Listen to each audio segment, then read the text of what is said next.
whether he's talking about this fight or the next fight, what's coming next, in doing all of that, he's pushed all his chips into the middle of the table. And that's a big gamble against a guy in Ciryl Gane.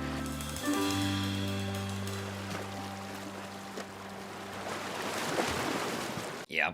Welcome back to the 11th Island MMA show. I'm Brad here with Chris. After an extended holiday break, we are finally back. Chris, what are we starting off with? Well, we're starting with what happened last night at UFC Fight Night in the Apex. Kattar upsets Chikadze. Brad, what are you thinking about this fight? Before we get into the fight itself, I think you got to kind of paint the picture of this here, because Bisping after said this was an inspirational victory, and it kind of was. A year ago today, the day after the fight, Max Holloway destroyed Calvin Kattar. And if you look back before that fight was almost a pick 'em in the odds. People thought Kattar might win that. A lot of people picked him to win that. If he wins that, he gets a title shot. He thought he deserved to be in there. Max Holloway hit the brakes off of him for 25 minutes. A fight that changed his life. That's a fight that shaves years literally off of your life. So coming into this fight, people were overlooking him. They were already looking at Giga. They were saying, why are we putting Korean Zombie in there with Volkanovski? Why don't we wait until Giga just disposes of Kattar and then book him for the fight? People just completely forgot about Kattar. They said that his chin might be screwed up from that fight, which was a genuine concern. And he comes into this being completely overlooked and puts on damn near the same performance that we saw last year from the other side of it. Yeah, and I mean, if you're going to say Calvin Kattar's chin is suspect, and of course we're talking in hindsight here, so we're going to always be right. But if you're talking about his chin, you can't come out of that Holloway fight and say, oh, this guy, this might be that he had a chin there, but because of that, he's not going to have a chin over here. When Chikadze comes out of the gate so strong in that first round, I was just thinking, man, you're going to waste a lot of energy here because this is not going to sink that ship. Yeah, and I think what really changed the fight is in the first round when Chikadze, I think he missed a kick and he almost fell. Yeah. And Kattar lunged across the octagon. Well, he didn't almost fall. Takedown. He did fall. He did fall. And then Kattar literally lunged across the octagon for that takedown. Was able to get ground control time. I think that wears Giga down, but it also gets that threat of a takedown. It enforces that. And I think Kattar was able to use that for the rest of the fight because he just kept walking him down. One thing, walking him down, it takes away the kicking because everybody talks about the Giga kick. It's hard to kick somebody when you're on your back foot, and you're constantly thinking about that takedown too. So you don't want to throw that kick, let Kattar catch it, and put it into a takedown. And allowed the pressure just start to finish from Calvin was just unbelievable. Yes, and I think one of the things that Kattar did was he used the ground game, not necessarily to go for a submission, though there was a couple points where he tried. It was really just to eliminate the early rounds, take out that first round energy burst that Chikadze's known for, and get through and bring it into deep waters. And it worked very effectively. He didn't overexpose himself on the ground. He just kept it simple. I'm just going to sit on you. We're just going to wait this out, and we're going to get to later rounds where I'm going to be favored. Yeah, and I mean, all props to Giga. Just all props to you for keep saying Chikadze or whatever his last name is. I'm just going with the easy Giga here. So all props to you. I'm hoping I'm saying it right because every time I hear it, it's different. So I'm just going with Chikadze. That's fair. All props to Giga here. It's a regional chin thing that he has. Yeah, that's fair. The chin that he showed in this fight, again, the featherweight division has some killers in it, but it's also got some guys that are tough as nails. Yeah. And you've seen the beating that Calvin Kattar can take, that Giga can take, that honestly Max Holloway can take. Yeah, too. no, but it's really Max. We say, oh, this featherweight division, there's a lot of chins. It's because they keep going up against Max Holloway, and you gotta have a chin. I'm thinking Brian Ortega comes to mind as well. Yes. Yeah, these guys, they just a glutton for punishment. But Giga, he never like, he was out of the fight, but he always was game. He kept coming. He kept putting out volume. I mean, Kattar was pretty beat up after this fight as well. Yes. Yeah. So it was a great fight. I mean, it's going to be up there at the end of the year for one of the best performances, fights of the year. It's going to make the short list at the end of the year, and it was our first main event. And for the card wasn't too spectacular other than the main event, so it's a good thing it showed up to get the year started off right. Well, speaking of the rest of the card, I mean, you had Royval at the end of his fight say, "Who I'm gonna take the loser. I'll take the loser of this fight." After watching the first couple rounds of this, I was gonna say, Royval, you're pretty tough, but I don't know if you want that right now because both these guys were Yeah, swinging. yeah, exactly. So I think what are we looking at? Giga, what's next for Giga is a long stay in a hospital, probably. Mm. What's next for Calvin Kattar? Uh, I think it'd be really interesting to do something. I know Holloway's tied up technically. Is Holloway tied up now? Is Well, he? he's Have we hurt. moved on? Yeah, I He know, might but be yeah, but when he he comes might be out back, for 6 months. yeah. So when he comes back, are we gonna say, okay, you were supposed to fight Volkanovski, you're gonna go fight Volkanovski, or it's like, you know what? Volkanovski and Korean Zombie, they have a thing going now. Who knows what happens with that? Now Holloway's free. He's coming back. He wants kind of a bounce back fight. You roll that back between Kattar and Holloway. Take the title out of the picture. Take Volkanovski out of the picture. Has Calvin Kattar earned a rematch against Max Holloway following this fight? That's my biggest question because the beating that Holloway put him under, you say, okay, we don't need to see this again. But given the storyline of this year, to turn it around and go against a guy in Chikadze and give him the same punishment you got at the start of the year, is there a storyline there, Brad? No, I don't think so. I don't Yeah. I don't think he's earned it yet. I think he's because the problem is saying that he deserves a shot with Holloway. It's tough because my opinion of it, and it's gonna make sense why I say it. I think Holloway's walking into a title shot. There's Yeah. no reason And, why there shouldn't and be the a belt reality on the is line. too, to get into the big picture of this, we're talking about in Holloway a fourth fight. So the whole division is pretty much broken right now in terms of going for the title. Yeah, It's yeah. I think that after Korean Zombie and Volkanovski, which is something we'll talk about at the back end of this episode, I think once they fight, Holloway gets the winner of that, regardless. And then I think if it's probably gonna be Volkanovski, and then that sets up probably Holloway Volkanovski 4. I think Kattar needs to earn his way back up, and I think like a Brian Ortega, both guys that like once Ortega's healed up from the Volkanovski fight, Cater's going to need some time after this fight as well. Maybe mm, the summertime. That's a great fight night main event or mm, really good pay-per-view co-main event. I think that's something that would make sense. Kind of where both guys are like Cater is you can't shoot him up right away because he is one fight removed from a brutal beating. mm, So you can't just jam him into a title fight.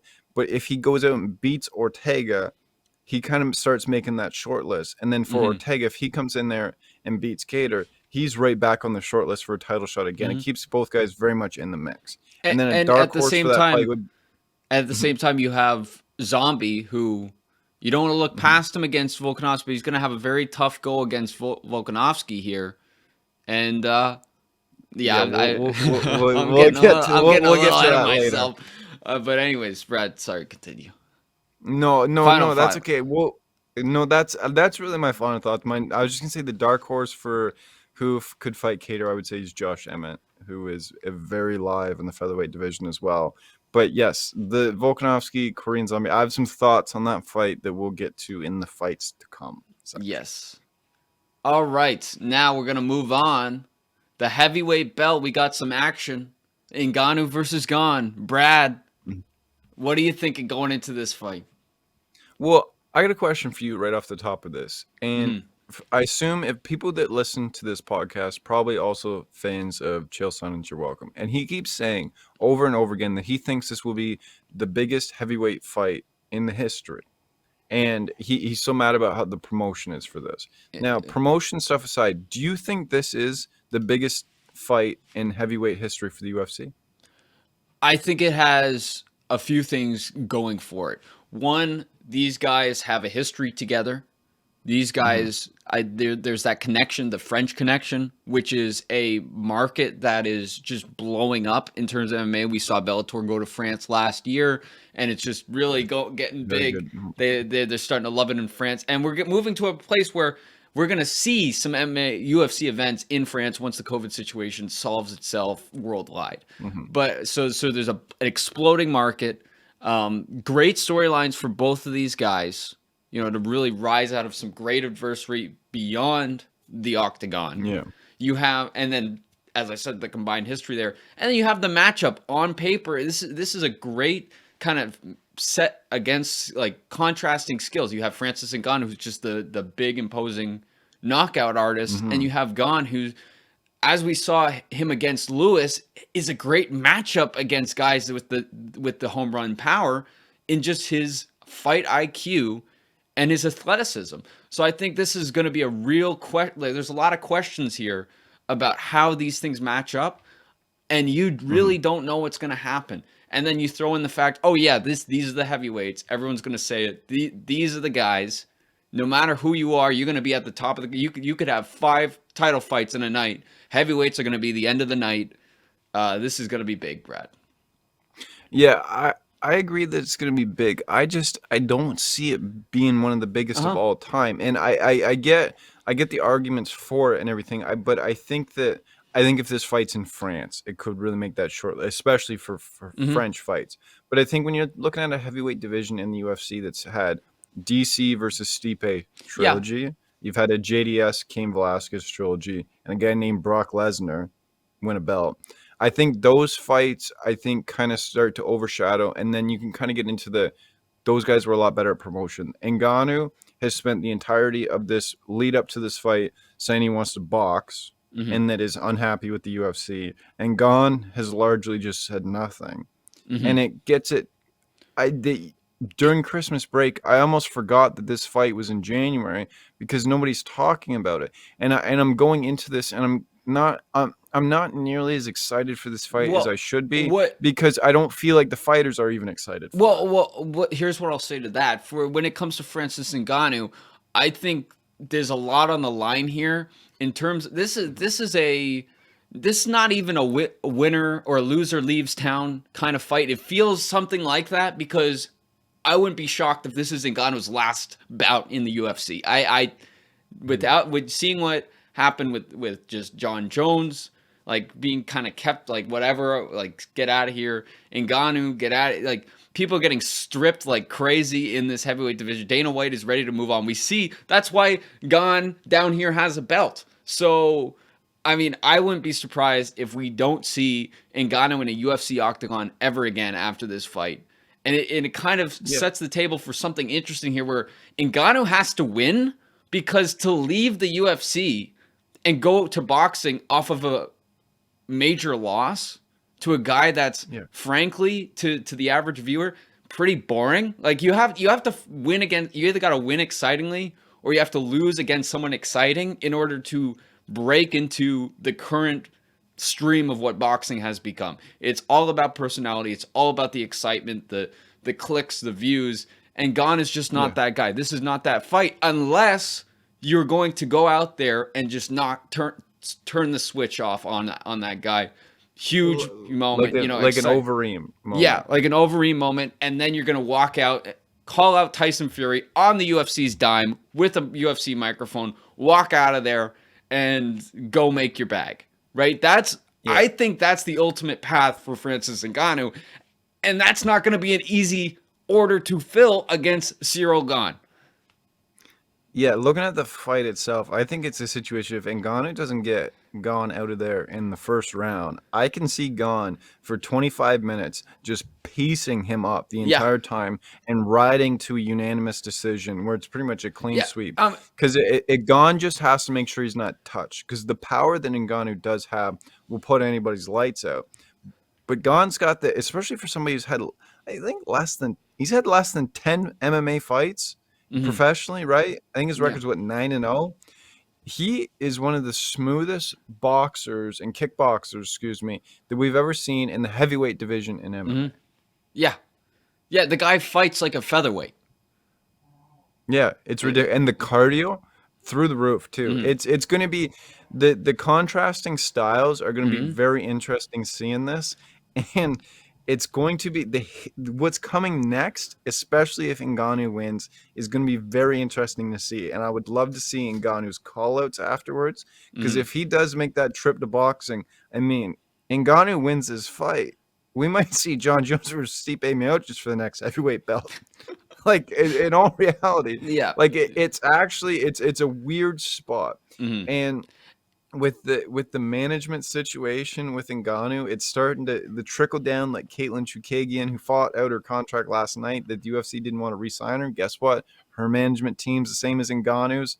Like when it's trickling down to other fighters in the roster and they're having issues, you know that there's big time issues between Ngannou and the UFC. Yes, yes, and so I really think that Francis is Ngannou, whether he's talking about this fight or the next fight, what's coming next, in doing all of that, he's pushed all his chips into the middle of the table, and that's a big gamble against a guy in Ciryl Gane. And I think that is the excitement. It's beyond. It's something where this guy's not just fighting for the belt. This guy's not just fighting for a future within the UFC. Everybody's fighting for their legacy within the UFC that we've seen. You know, we've seen these guys are going to win the belt, defend the belt, keep the belt, maintain the belt. Every decision's based on around that. Ngannou's doing something different. He's using this as a launching board, and in that he's taking way more risk. He's taking so much risk here because this is make or break time. If he's going to say I'm never going to fight for less than 500 or 500K, I need a million more, whatever.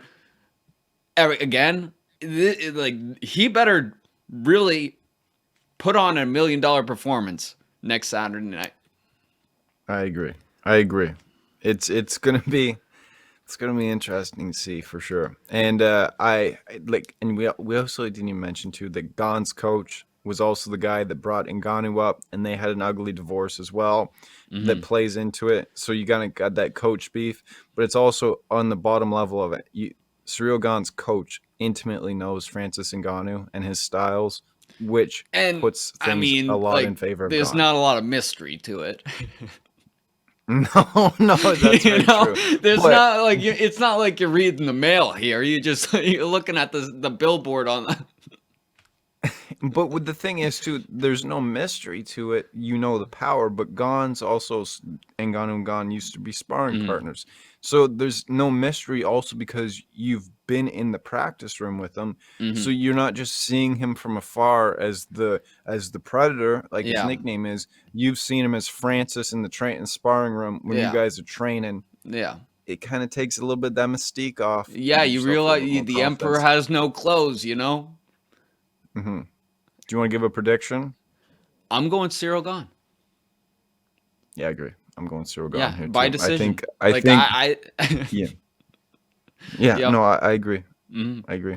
Okay, so next we got on the same bill. We have Moreno versus Figueiredo 3. This is gonna be an exciting fight. The first one was a fight of the year candidate. The second one was, Moreno, that beautiful submission. It was the 11th Island submission of the year. If you haven't checked out the MMA awards, I think the big story here is I think both fights. The first fight, Figueiredo was apparently sick or whatever. The second fight, I think he had issues with the weight cut. I think it's a situation. Is Figueiredo simply just too big for flyweight? And if he can't get properly down. He's posted pictures of how shredded he is, but again, he looks extremely dehydrated already. If he's too big, Moreno's going to beat him again. Moreno's too good for you to not go in there at 100%. But if Figueiredo can be at his full potential, like we saw in the Joseph Benavidez fights, Moreno, he could get past Moreno here. Because Moreno, he's not a world beater. He's a really great fighter, but he's no world beater, and anybody can get starched with Figueiredo's punches. Yeah, and I think Moreno is definitely that guy that's just, I'm going to outwork you in the gym. I'm going to out-prep you. I'm going to be sneaky. I'm going to surprise you, and I'm going to take advantage. I think that is Moreno's niche. That's what he's found that he can win. We saw that in that second Figueiredo fight where he just popped. Figueiredo surprised him, took advantage, and shown just how much work he had put in. while simultaneously Figueiredo's just working hard to make the weight. And I think that's really, and that's no disrespect to Moreno. That's not to say he doesn't have a lot of talent. That's just saying, like, that's his heart. His heart is on his sleeve, and he's going to work hard. And that's why people love Brandon Moreno. That's why we go out and we see him on social media. He's playing with Legos and stuff. He's a relatable guy, but he's the guy. He has what we got, except he actually works hard. You know, that's what I see myself out there if I actually applied myself. And it's not the truth, because he's definitely got. But you know what I'm saying. That's Brandon. Whereas Figueiredo is the professional fighter. Brandon Moreno, there's not an intimidating thing about him when you're just looking at him. Figueiredo with his God of War haircut, even how little he is, he's an intimidating guy. So it is a very contrasting styles here, and I think one thing too, being the trilogy, it's essentially 101 for Moreno here. I'm sorry, I don't know what I'm doing with my hands. If Figueiredo wins this, they're going to be 1-1-1 for the score. I think you got to run it back a fourth time. Wait. So if Figueiredo wins, there's the log jam. I mean, it's not like Flyweight's popping off right now. And it's Kattar almost France like, kind of has something to say about that, though. But who? Kattar France. Oh yeah. Well. Here's what I'll say too. It's good for Brandon Moreno if this is competitive, because it gives him really something to do to continue forward. I mean, I think that's a shot at. I think that's unwarranted shot at Figueiredo right there. I mean, we're one fight removed from legit fight of the year that if it wasn't for a point deduction, Brandon Moreno loses. I think that, like, I mean, that's what are you saying? I think that Brandon Moreno is not lacking for things to do here. I think there's a lot of things to figure out with Figueiredo. Yeah, well, I've seen deserts more hydrated than Brandon Figueiredo in the last fights. He legit. We gotta figure this out. He looks like he could fill up to featherweight. Like, he is he's a thick guy for flyweight. I think if Figueiredo loses this, he's got to move up to bantamweight. He's just got it. Bantamweight's so fun if you add him into the mix. But I don't got much more else to say on this, but this could be a really great fight. I think these two on a fight card, especially when you go the lowest men's weight class right up to the highest weight class, just such a fun contrast. I like that they did that. Do you got a prediction for this? I'm gonna play it. What I think is smart, and go with Moreno, just based like every time I see Figueiredo, it's how did you it's to the point where I'm thinking how did you used to go down to flyweight? Not even how do you go down to flyweight? I think Moreno here. I want to pick Moreno, but when I think about Figueiredo, I just keep seeing Joseph Benavidez getting knocked from one end of the octagon to the other, and I got to take Figueiredo here. I think in the third fight he's gonna land that hard shot, and I think it's one of them's gonna knock out Moreno. Moreno needs new tricks up his sleeve too. Like, he's got this surprise element. I think that came out in that second fight is not going to be there anymore. And it'll be interesting to see for sure. I'm going to go Moreno. You're going to go Figueiredo. I think both of us have a good chance of being right. We'll see what happens. Now, speaking of fights that we've been talking about, we got more fights to come in 2022. Brad, what are the big fights? What are you excited for? Which one do you want to start with? I guess we'll start. We've already talked a lot about Volkanovski Ortega. You want to just roll with that? Yeah. Okay, we'll start with that, and then we'll go to the other one that if you're watching on YouTube, you can see the picture. So I think with Volkanovski Ortega, I was kind of teasing it about. I think that this is another one where there's levels to this, where Korean Zombie, not that long ago, was outclassed by Brian Ortega, who then in turn was very much outclassed by Volkanovski. So I think it's a situation where there's levels to this. Korean Zombie's coming off an injury too, so he hasn't been healthy for that long to even really get things changed. I think Volkanovski walks through him, no problem. To be honest, I think Volkanovski. I like I didn't want to see, I wanted to see Holloway Volkanovski, but for Hmm. Volk being able to fight somebody other than Holloway to build up some title defenses against, I mean, in all fairness, the guy, like, it's not fair for him to just keep being like, we're going to give you Max Holloway till you lose, which is Hmm. kind of what they felt like they were going to try and do. Yeah. It's nice to see him get a kind of a change of pace here, and I Hmm. don't think he has any problem with Korean Zombie here.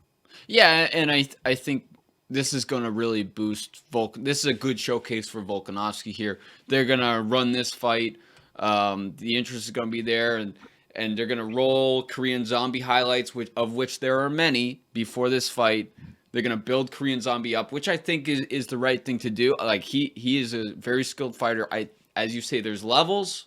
Maybe not as observable until you see them both in the octagon. Volkanovski's going to come out on top, and it sets him up to kind of roll into the new year, Mm-hmm. and then maybe at the end of the year fight Holloway. Who knows? Hopefully for Volkanovski, put that to bed. I mean, I Mm-hmm. know there's a lot of Max Holloway fans that are going to want to, there's a lot going on in that featherweight division. No, I agree. And there's not a lot of. It was really interesting when Holloway fell out, where you realize that it feels like there's a lot of stuff going on, but outside of it feels like there's Volkanovski, Holloway, a Hmm. long space, and then everybody else. Yeah, which Because is once interesting. I Holloway mean, fell out, yeah, and which is interesting because you throw in the Ortega element too. I mean, they were the Ultimate Fighter. There was a long build up to that fight, and I mean, Volkanovski was challenged there. He was in a lot of danger hmm for quite a while against Ortega. Um, like so when you say there's levels, there's also, I mean, the playing field is a lot closer than it may seem.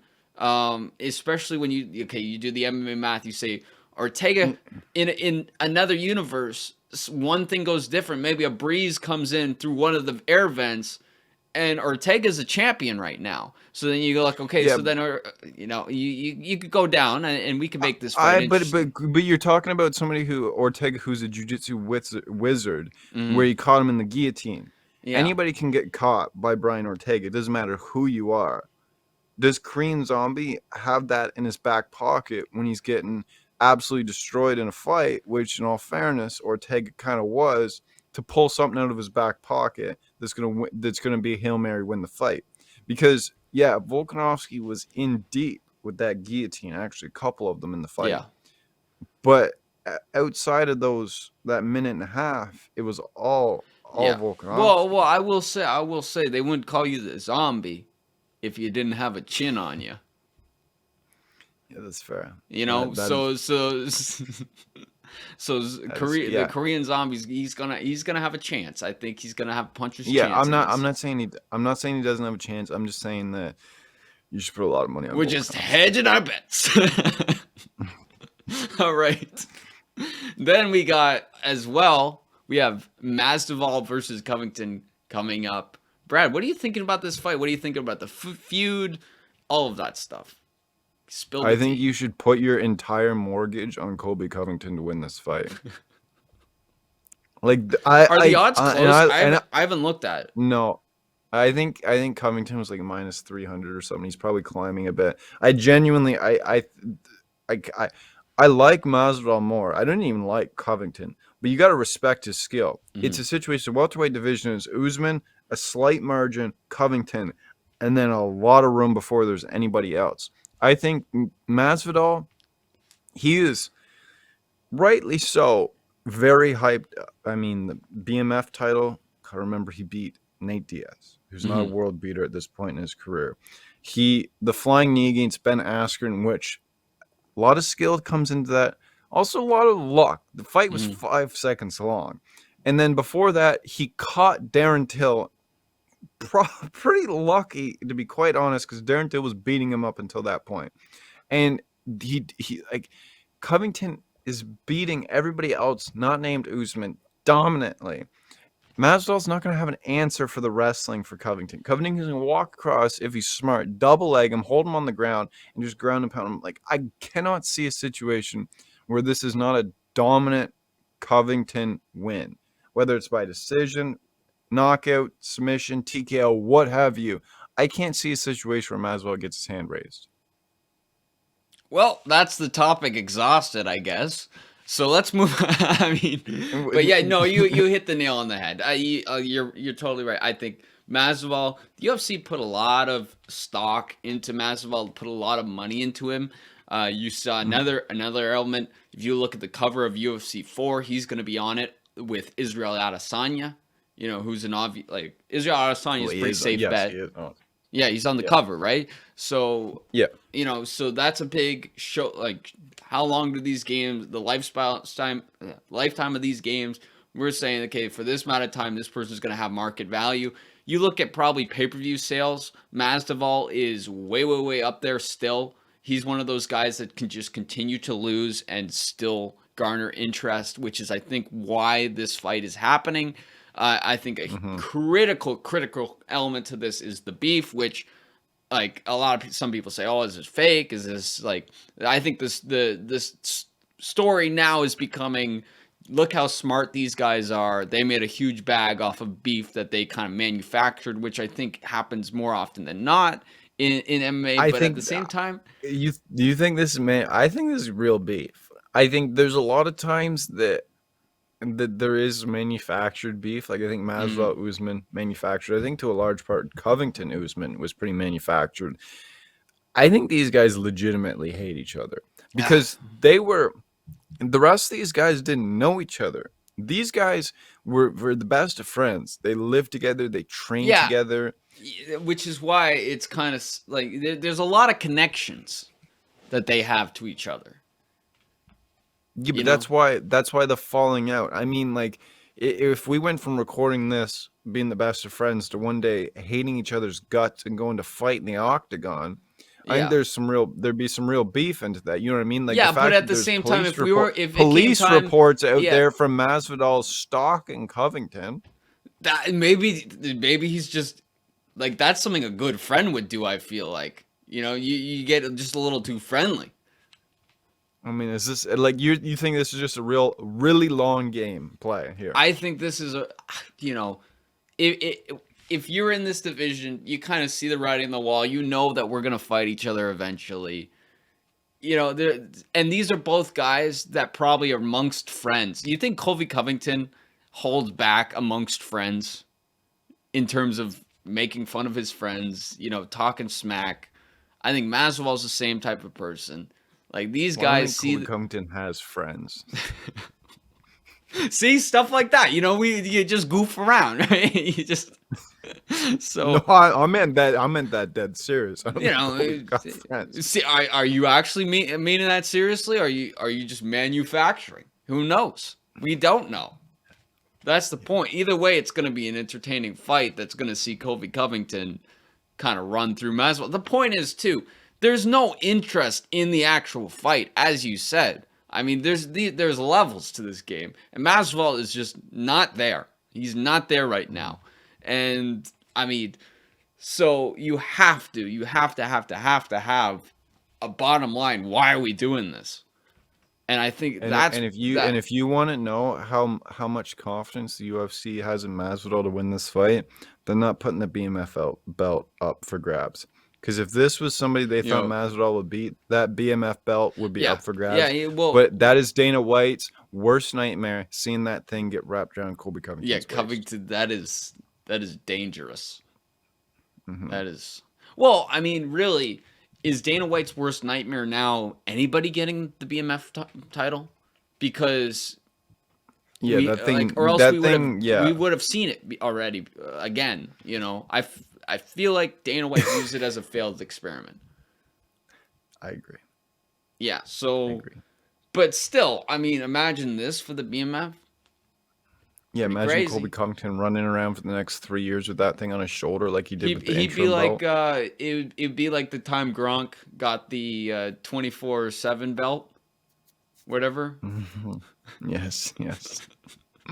It'd be the same kind of. I mean, that would be the only way. My PC is battery running low. Chris, you got to introduce the next thing. Okay, so Henry Cejudo and Dana White are teeing off at each other. Henry Cejudo retired from the UFC 1 years ago, and he said, "I'm coming back if the fight interests me."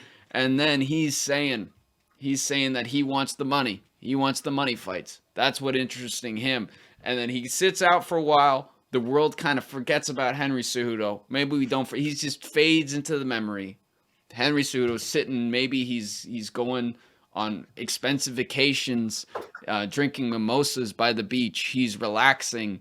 You know, he maybe has grandkids at this point. Who knows? Doing things that retired people do when he realizes, A, I want to fight, and I want to make a lot of money fighting. So Henry Cejudo comes in and he says, hey, Dana White, there's this guy, like, I could fight the bantamweight. I could fight the featherweight. As long as it's a belt, I want to fight. And then Dana White says, no. And Brad, what's the rest of the story?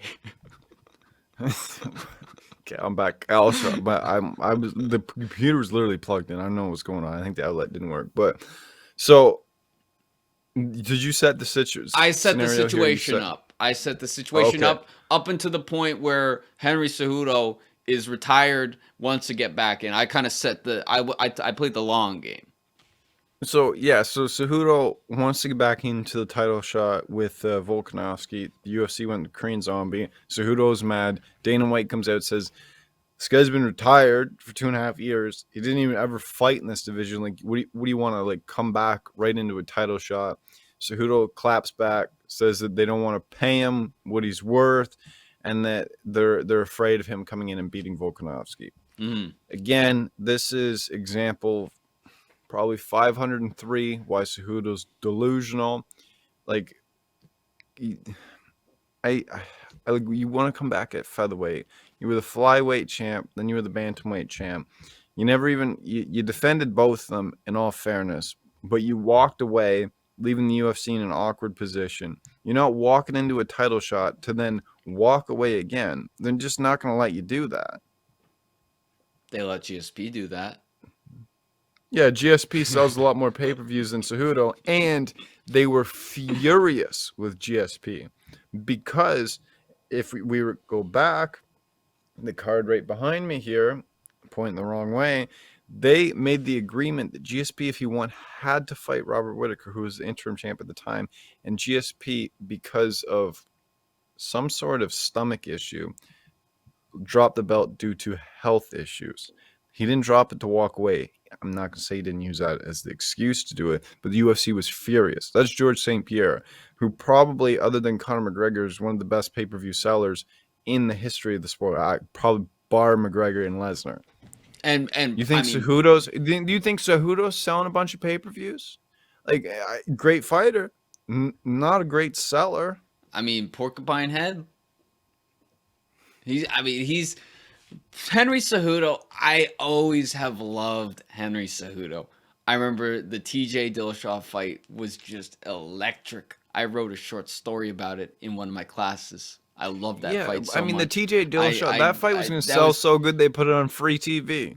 Yeah, okay, yeah, and forget, I'm not a salesman, okay? I'm not in the business. I just like Henry Cejudo, okay? Can I just not just explain my side of the story? Why does it always have to be about the sales and about all that? No, all right? I like Henry Cejudo. I think he's funny. I think there's some good tweets in there. You kind of siphon through all this. There's some good tweets, and at the same time, he most of the time the joke's on him, and he's okay with that. And it's showing when Henry Cejudo kind of says something like he said in the last 2 years I've lost my virginity, and then people are like actually take him at face value and think they're like super clever, like, wow, like what a cell phone, like it's such a good troll that you kind of have to hand it to Henry Cejudo, who's probably sitting on a beach somewhere, happily enjoying his retirement, getting ready to sell a book or something, and he's just laughing it up. I think for Cejudo, I think the more that he can keep, whether he fights or not, it doesn't matter. If he can keep his name in Dana White's mouth and keep people asking questions, that's more than Henry Cejudo, more press than Henry Cejudo has ever managed to get when he was fighting for the UFC and had titles in the UFC. You know, It's I kind think of this like is a win for Henry Cejudo, and he's going to keep kind of poking the bear, and the more that people laugh at him, the more Cejudo's going to be laughing at the people laughing. That's fair. No, that's a fair point. Like if that's the case, and he actually doesn't have an interest in coming back, and it's all just keeping naming the media kind of the friendlier, goofier version of what Conor McGregor does every Saturday night. That's fair. I can get behind that. I think at some point it's gonna get old. Kind of how Yeah, like every time Conor and there's a tweets on a shelf fight life night, we to get it, but at the end of that shelf life, there's a book, there's something, a podcast, there's something coming. that's fair. I can get down with that then. Yeah. All right. You got anything else? No, it's been 40 minutes. Nice. Yikes. Nice. A little bit longer than we normally go. I think with that being said, then, thank you for tuning in. I'm Brad. That's Chris. This has been the 11th Island MMA show. If you have any questions for us in the MMA world, drop them in the comments. We'll discuss them in the next video. If you're watching on YouTube, we're also available wherever you find your podcasts. If you're watching on a podcast, we're also available on YouTube. You can see our ugly mugs. 500 subscriber giveaway coming up once we reach that. We're about 100 away, so make sure to subscribe, like, comment to the channel. Stay tuned. Coming at you every week with this, and we'll see you later. Peace.